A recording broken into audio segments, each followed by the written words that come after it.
Growing up on Chicago West Side, my mom and her twin sister were just two examples of individuals coping with the difficulties raised through the lack of adequate support, job opportunities, poor education systems, and epidemic incarceration of others within their community.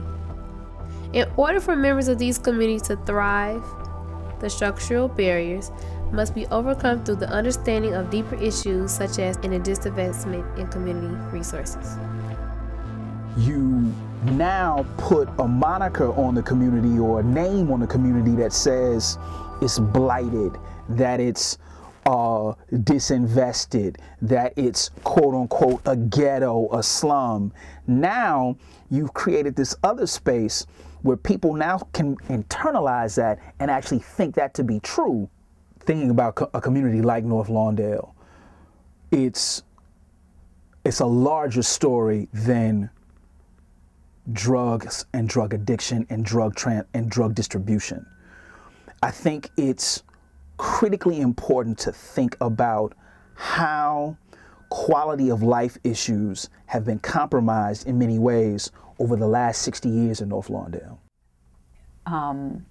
People don't want to move here, so the property value has gone down.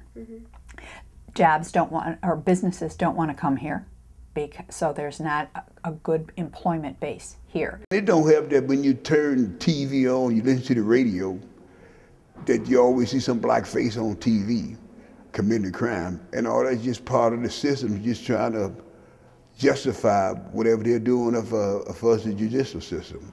If you listen to the news, the number of shootings and robbings and stabbings on a regular basis are here all the time. So if you look at North Lawndale more than anything else, everything about the community has gone down. In actuality, we have 60 years of destabilization.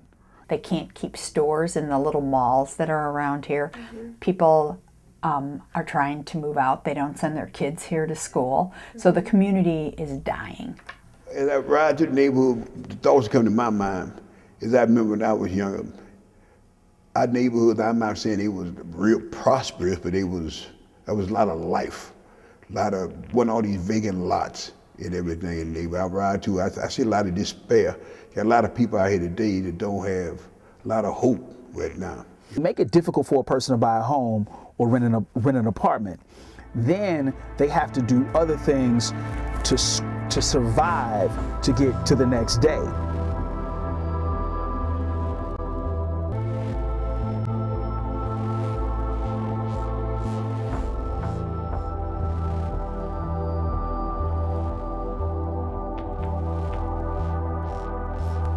And then a substandard school system that may not allow you to think about these issues and concerns critically. People now may be suffering from depression because of that condition, hence the proliferation of particular drugs because that feeling goes unaddressed. Nobody gets up in the morning and thinks they're going to be an addict. Most of the time people who are using drugs get the drugs or become involved in drug use based on family, friends, community. If we understand drug addiction and drug abuse as a symptom of that destabilization,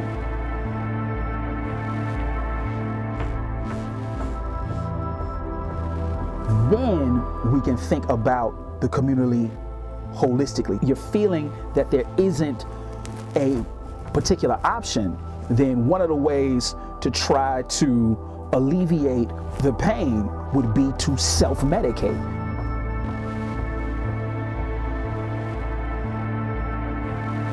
To numb this thing that's perpetually making you question your existence.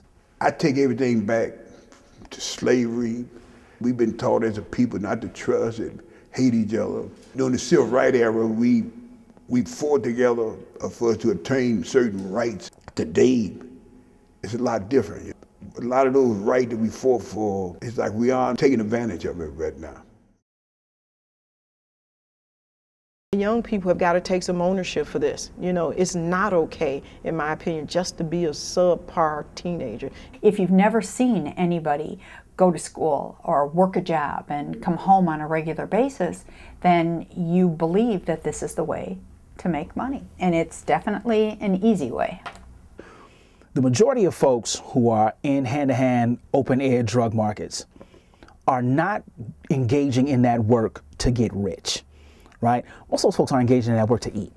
So in many cases, you have families for generations who have only been able to survive because those support networks have all been taken away. It has to do with that's all your family has ever done. Here in this facility, we have had times where we've had 5 generations from the same family in here doing the exact same thing. For me, I really want to think about that system, because if there are no support networks, and if we don't have any knowledge of those support networks, then what can we actually do? And blame is thrust on us. From the community, wherever you have drug sales, you tend to have a deterioration of that community. Just look around in any of your districts. These spots that used to be drug spots been taken over with gentrification going on and everything. So now you got these dope guys battling for the same area, you know, within a confined space. And you get a lot of shootings, you get a lot of fighting and all that stuff, people getting hurt. I tell the guys out here all the time that the least thing that can happen to you out here is you get arrested. The worst thing that you can get beat down real bad, or you can get killed. Let's go from the community portion. The arrest of that person, it is seen as a relief. This person isn't out there selling drugs, impacting the quality of life of the community. So if you have a felony in Illinois, you can't hold almost 60 jobs. You can't be an electrician, you can't teach. So this thing around looking at how disenfranchisement negatively affects communities, this kind of long-term imprisonment for people for nonviolent drug offenses doesn't work at all. When we talk about the prison industrial complex, when we talk about mass incarceration, I always think about the issue of nonviolent drug offenses, people who now have no support networks. During the rise of crack cocaine in the system, presidents and Congress, whatever, they put in that if you did certain crimes, judges had to go by a set of standards and they had to go with the minimum sentences. Black males 18 to 35, 25% are in jail. If we look at current incarceration rates, 1 in every 40 black people are either incarcerated or under some form of state supervision. There are more black people in jail now than there were folks listed as slaves in 1850.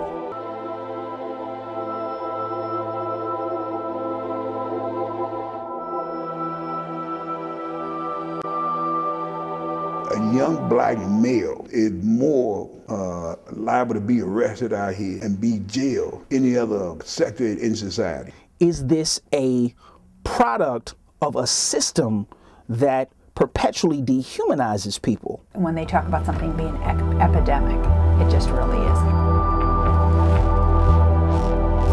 You know, there's a temporary relief, but it is just that, it's temporary. Because everybody that goes in jail for drugs does not stay in jail for drugs. That person eventually comes home. What usually happens when people are incarcerated for nonviolent drug offenses, if there's nothing for them out when they're released, then we get into the issue of recidivism. Those folks go back to what they knew, and that is, at the end of the day, they know how to make money. It's critical to have support networks in place. I don't think you should have treatment over here, education over here. Well, the things I think that we can do better is to get into schools earlier than what we do. It's not so much rested in a bad person, but a set of decisions and a condition that, if you're unable to see it, can be heavily detrimental to your life. Even though my aunt fell victim to drug issues within her community, she is no longer suffering due to this brutal reality. However, it still remains a problem not only on the west side of Chicago, but all over the country as well. Situations such as these can only be changed by understanding and changing the structural issues and law enforcement policies with which low-income communities are faced.